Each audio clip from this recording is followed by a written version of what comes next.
سب سے پہلے جی مجھے پتہ ہے ٹی وی پہ جو لوگ دیکھ رہے ہیں، میں سب کو تاکید کروں گا یہ ماسک پہننے کے لیے۔ آپ کو اگر موقع ملا ہے، جو سین ہندوستان میں آج کل دلی میں اور ان کے بڑے شہروں میں ہسپتالوں کا جو حال ہے، آکسیجن نہیں مل رہی، باہر سڑکوں پہ لوگ کرونا کی وجہ سے مر رہے ہیں، تو میں اس لیے اپنی ساری قوم سے تاکید کروں گا کہ اللہ نے ہمیں پہلے دو جو کرونا کے ویوز آئے، بنسبت باقی دنیا کے اللہ نے ہمارے پہ بہت کرم کیا، اور اب ہم تیسرے ایک بڑے خطرناک ویو میں ہیں۔ اور اگر حکومت اپنی کیپیسٹی دگنی نہ کرتی، یعنی ہسپتالوں میں کیپیسٹی بڑھاتی، آکسیجن کی کیپیسٹی دگنی نہ کرتی، تو آج ہمارے بھی وہی حالات ہونے تھے جو آج ہندوستان میں لوگوں کو نظر آ رہے ہیں۔ تو یہ اگلے 2 ہفتے بہت امپورٹنٹ ہے ہمارے لیے۔ ہم نے اس کی کرونا کا جو کیسز ہیں ان کو نیچے لے کے آنا ہے۔ تو میں اس سے سب سے تاکید کروں گا کہ جو ایک چیز جس سے ثابت ہو گیا کہ کرونا کے کیسز، کرونا کنٹرول ہو جاتی ہے، وہ ہے یہ ماسک۔ تو میں سب سے تاکید کروں گا یہ ماسک پہنیں۔ اب جی میں چیف منسٹر صاحب، آپ کو پروونشل منسٹرز بیٹھے ہوئے ہیں، آپ سب کو، اور چیف سیکرٹری صاحب، ہمارے جرنلسٹ بھی آئے ہوئے ہیں یہاں، ہمارے اوپینین میکرز، میں سب آپ کو اس اوکیزن کے اوپر خوش آمدید اس لیے کہتا ہوں کہ پاکستان کے اندر جب سے میری عمر تقریباً پاکستان جتنی ہے، تو ہماری بدقسمتی یہ ہوئی کہ ہمارا ایک مائنڈ سیٹ، جب سے مجھے ہوش ہے، وہ مائنڈ سیٹ یہ ہے کہ یہ صرف ایک چھوٹے سے طبقے کا پاکستان ہے۔ اس کو انگلش میں ایک ٹرم استعمال کرتے ہیں، ایلیٹ کیپچر۔ ایک ایلیٹ نے ملک کو ہر طرح اپنے قابو میں، قبضے میں لیا ہوا ہے۔ تعلیم کا نظام انگلش میڈیم، اچھی نوکریاں انگلش میڈیم، کوئی یہ نہیں سوچتا کہ اردو میڈیم کو کیسا تعلیم مل رہی ہے۔ دینی مدرسوں میں جدھر 25 لاکھ بچے پڑھتے ہیں، ان کو کیسی تعلیم مل رہی ہے، کبھی کسی نے نہیں سوچا۔ کیونکہ میرے اگر بچے انگلش میڈیم میں پڑھ رہے ہیں اور ان کو اچھی نوکریاں مل رہی ہیں، مجھے کیا فرق پڑتا ہے کہ باقی ملک میں کیا ہو۔ یہ ایٹیٹیوڈ تھی۔ جیلوں میں صرف غریب لوگ نظر آتے ہیں، اور اس کی وجہ ہے کہ ہم نے دیکھ لیا کہ ہمارا انصاف کا نظام طاقتور ڈاکو کو نہیں پکڑ سکتا، اور جو جیلوں میں جاتے ہیں وہ صرف غریب لوگ جاتے ہیں جن کے پاس پیسہ نہیں ہے بڑے بڑے مہنگے وکیل کرنے کے لیے۔ اور پھر ہسپتال، سرکاری ہسپتالوں میں ہم نے اپنی زندگی میں دیکھا کہ سرکاری ہسپتال ہمارے جو انگریز چھوڑ کے گیا تھا، بہترین علاج ہوتا تھا۔ میری بہنیں سارے میو ہاسپٹل میں پیدا ہوئے تھے، لیکن آہستہ آہستہ امیروں کے لیے پرائیویٹ ہاسپٹلز بن گئے، صرف غریب گورنمنٹ ہاسپٹلز میں جاتے تھے، اور جو سپر رچ تھے وہ باہر اپنا علاج کرواتے تھے۔ تو یہ جو ایک سسٹم بن گیا ہمارا، جس میں یہ سوچ ہی نہیں تھی کہ ایک عام آدمی کس طرح اپنی زندگی گزارتا ہے، اور اسی میں یہ ہاؤسنگ آ گئی۔ ہم نے اپنی آہستہ آہستہ لاہور کو دیکھا کچی وادیاں بنتے ہوئے۔ یہ لاہور، اس کا پانی، عام نلکے کا پانی، میٹھا پانی سب پیتے تھے، اس میں صاف سٹی آف گارڈن سمجھا جاتا تھا، پولوشن نہیں ہوتی تھی لاہور میں۔ تو آہستہ آہستہ لاہور کو ہم نے دیکھا پھیلتا گیا، ان پلانڈ سیٹلمنٹ، امیروں کے علاقے ہو گئے، ڈیفنس، اچھی لوکیشنز، بیریا، ڈیفنس۔ کسی نے نہیں سوچا کہ عام آدمی جو تنخواہ دار ہے، جو زمینوں کی قیمتیں یہاں پہنچ گئیں، اس نے کیسے گھر بنانا تھا؟ تو وہ کیا کرتا؟ کچی آبادیاں بننی شروع ہو گئی۔ آج آپ یہ سوچیں کہ آدھا کراچی کچی آبادیاں ہیں۔ کچی آبادی کا مطلب نہ سیوریج سسٹم، نہ بجلی، نہ لیگل کوئی کنیکشنز۔ وہ رشوت دیتے ہیں ان لوگوں کو جو بجلی کا محکمہ ہوا، گیس کا، تب ان کو کنیکشن ملتا ہے اور وہ بڑے پیسے دیتے ہیں۔ غریب لوگ ہیں، گندگی میں رہتے ہیں، بچوں کو بیماریاں ہو رہی ہیں، پیٹ کی گند کے اندر ہے، سارا اوپن سیوریج ہے۔ کبھی کسی نے نہیں سوچا کہ یہ لوگ کیسے رہ سکتے ہیں؟ انہوں نے بھی روزی کمانے کے لیے شہروں میں آنا ہے، تو کدھر رہیں گے؟ گئی ساتھ ساتھ پھر قبضہ گروپ آتے گئے۔ قبضہ گروپوں نے کیوں آیا؟ کیونکہ زمینوں کے کیس ہی نہیں حل ہوتے، عدالتوں میں 50 سال چل رہے ہیں، وہ قبضہ گروپ آ گئے، ان کے ساتھ پورا ایک ٹروئکا بن گیا۔ ساتھ مل گیا جج، ساتھ مل گیا پولیس، ساتھ مل گیا قبضہ گروپ۔ اور کن کی زمینوں پہ قبضہ کر رہے تھے؟ کمزور لوگوں پہ یا حکومت کی زمینوں پہ۔ تو یہ جو ہمارا آئیڈیا نیا پاکستان ہاؤسنگ ہے،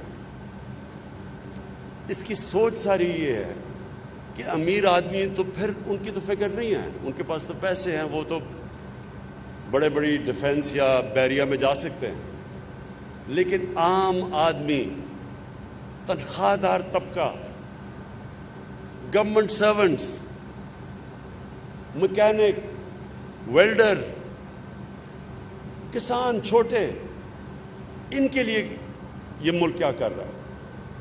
تو اپنی قوم سے جو میں بات کہنا چاہتا ہوں کہ یہ ذہن میں ڈال لیں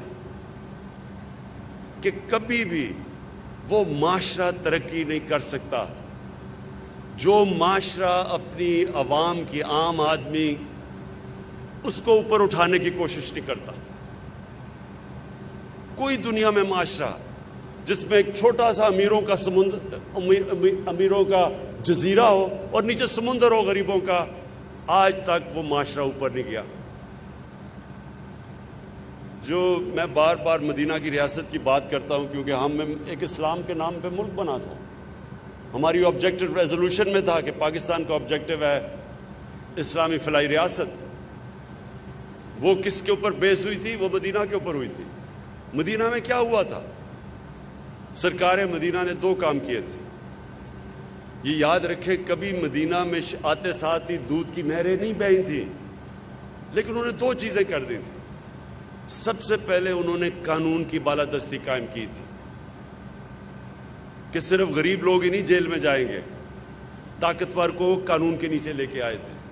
جو آج یہاں پاکستان میں شور مچا ہوا ہے، سب اکٹھے ہوئے ہیں، 30 سال سے جو حکومت کر رہے ہیں، جو حکومت میں آنے سے پہلے کیا تھے اور آج اربوں خربوں پتی بن چکے ہیں، وہ احتساب دینے کے لیے تیار نہیں ہیں کہ وہ سمجھتے ہیں ہم قانون کے اوپر ہیں۔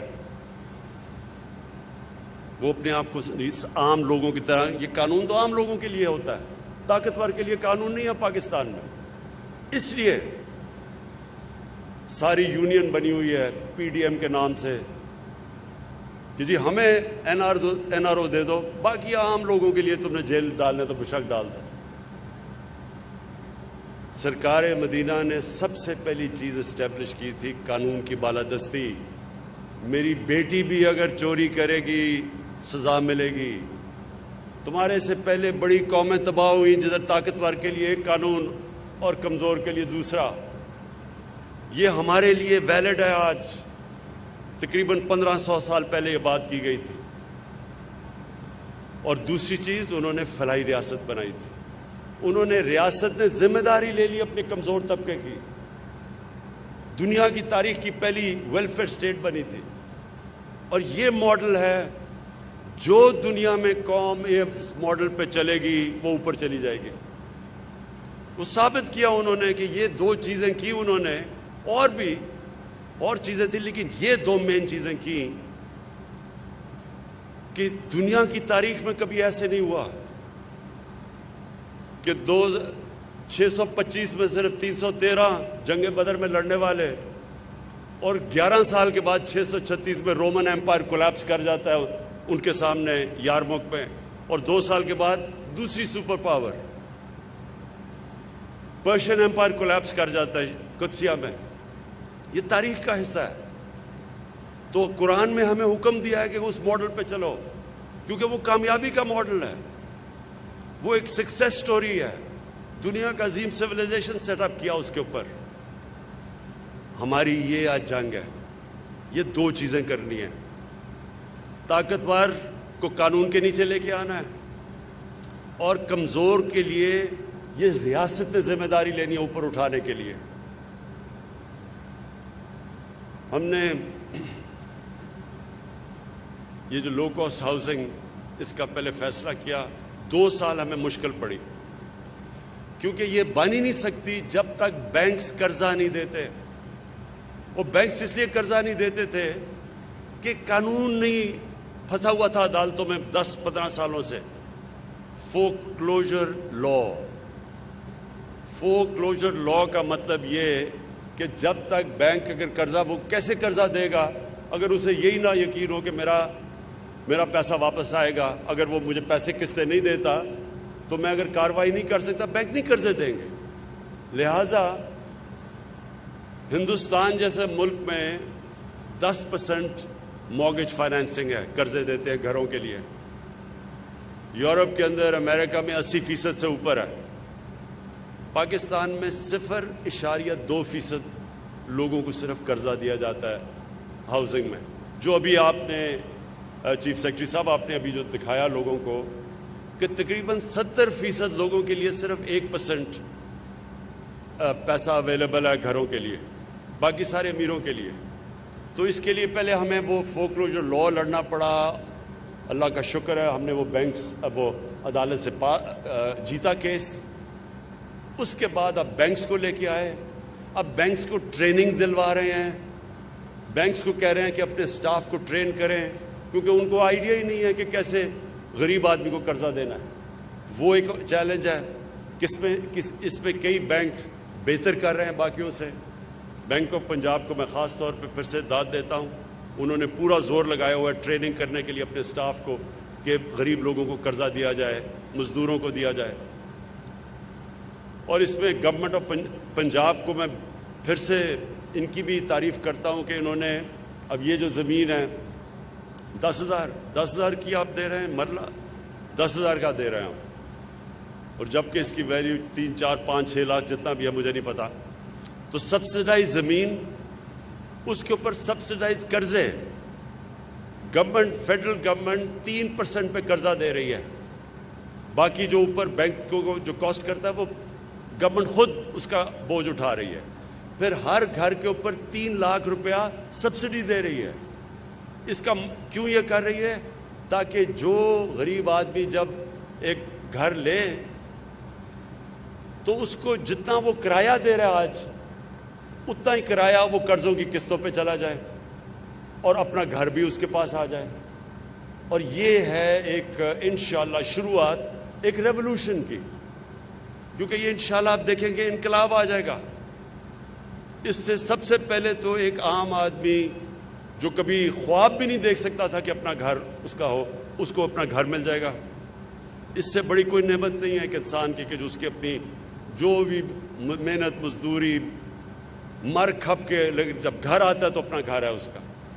اور پھر یہ بہت بڑا ایک سیکیورٹی ہوتی ہے لوگوں کے لیے کہ ہمارا گھر ہے۔ ڈر لگا رہتا ہے کہ اگر کرایہ نہیں دے تو ہمیں باہر سڑکوں پہ چلے جائیں گے۔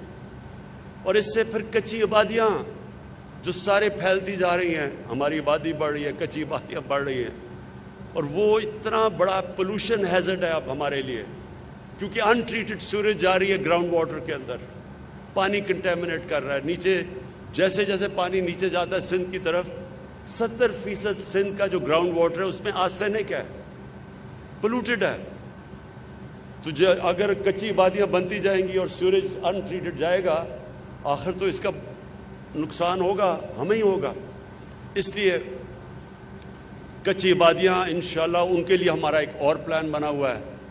ہم نے جو ماڈل جو ترکی میں استعمال کیا گیا، ملیشیا میں، انشاءاللہ اس ماڈل کے ذریعے ہم سارا رینیو کریں گے، کچی وادیوں کو چینج کریں گے، کیونکہ وہ سارے علاقوں کے اندر جس طرح کراچی، آدھا کراچی کچی وادی ہیں، تو اس کے لیے پورا پلان بنا رہے ہیں کہ کچی وادیوں کو کنورٹ کریں، انہی لوگوں کو مالکانہ حقوق دیں، انہی لوگوں کو جس طرح یہ گھر دے رہے ہیں، سیوریج، پانی، بجلی سب کچھ دیں، ان کے پاس مالکانہ حقوق آئیں اور وہ علاقہ بھی تبدیل ہو جائے اور گورنمنٹ بھی پیسے بنائے۔ پھر دوسرا اس کا فائدہ یہ ہے کہ جب ہاؤسنگ شروع ہوتی ہے تو ہاؤسنگ سے 30 انڈسٹریز کنیکٹڈ ہیں، تو جیسے ہی ہاؤسنگ آپ گھر بنانے شروع کرتے ہیں تو 30 اور انڈسٹری چلنی شروع ہو جاتی ہے، ساری ملک کی اکانومی اٹھ جاتی ہے۔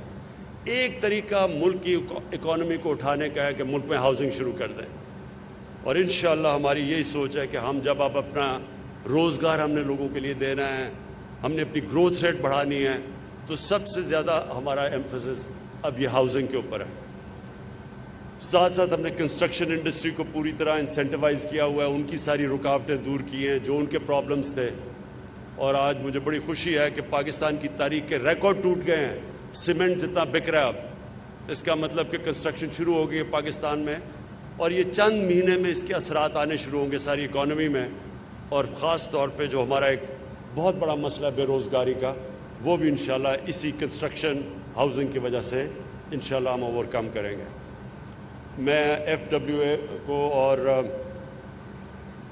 ان کو اس لیے میں آج مبارک دیتا ہوں کیونکہ انہوں نے بڑی تیزی سے کام شروع کیا، ہمیں ریکارڈ ٹائم پہ وہ ہمیں یہ لو کاسٹ ہاؤسنگ بنا کے دے رہے ہیں، تو ان کو بھی میں آج خراج تحسین پیش کرتا ہوں کیونکہ وہ بھی اس کا حصہ ہے۔ نیا پاکستان ہاؤسنگ میں جنرل حیدر آپ لیڈ کر رہے ہیں، اور آپ سارا یہ کوآرڈینیشن سے یہ ساری لو کاسٹ ہاؤسنگ ہو رہی ہے، آپ کو بھی، اور آج جو 9 اوکیزن کے اوپر ہمارے بیٹھے ہوئے ہیں، جدھر ساری جگہ اوپننگ ہو رہی ہے، ادھر ہر جگہ کے اوپر یہی پیری اربن ہاؤسنگ کا آج لانچ ہے، تو وہ بھی مجھے بڑی خوشی ہے کہ اس میں ہم بڑے بڑے وہ علاقے کور کر رہے ہیں جدھر کبھی کوئی کانسیپٹ ہی نہیں ہے کہ عام لوگوں کے لیے گھر بنائے جائیں۔ آخر میں